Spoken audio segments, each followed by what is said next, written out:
ഇന്ന് നമുക്ക് ഇന്നൊരു നോമ്പ് കൂടി പിടിച്ചാലോ? നമുക്ക് നേരെ നോളജ് സിറ്റി പോവാ. അവിടെ ആകുമ്പോ കൊറേ പേര് വരുന്നുണ്ട്, 10,000-30,000 പേര് പരിപാടിയാ.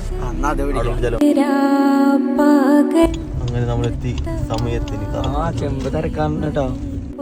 ഇന്ത്യയിലെ തന്നെ വലിയൊരു നോമ്പ് തുറ അങ്ങനെ തന്നെ പറയാം. കാരണം എന്താ വെച്ചാൽ നമ്മുടെ രാജ്യത്ത് നിന്ന് ഒരുപാട് ആൾക്കാർ എത്തിയിട്ടുണ്ട്.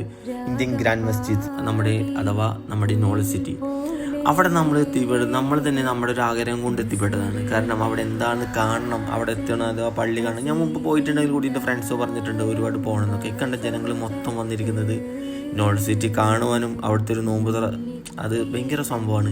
അതവിടെ പോയി നേരിട്ട് കണ്ടാൽ തന്നെ അറിയുള്ളൂ. 313 ആടുകൾ അറുത്തുകൊണ്ട് ഇഫ്താർ മീറ്റ് 25,000 പേർക്കാണ് ഇവർ ഒരുക്കിയിട്ടുണ്ടായിരുന്നത്. പക്ഷെ ഞാൻ വിചാരിച്ചു എങ്ങനെയാണ് കണ്ട ആൾക്കാരോട് വരുന്നത്. നമ്മൾ മാത്രമല്ല, ഒരുപാട് കുട്ടികളും വലിയവരും ഓരോ മതപണ്ഡിതന്മാരും ഒക്കെ വന്നിട്ടുണ്ട്.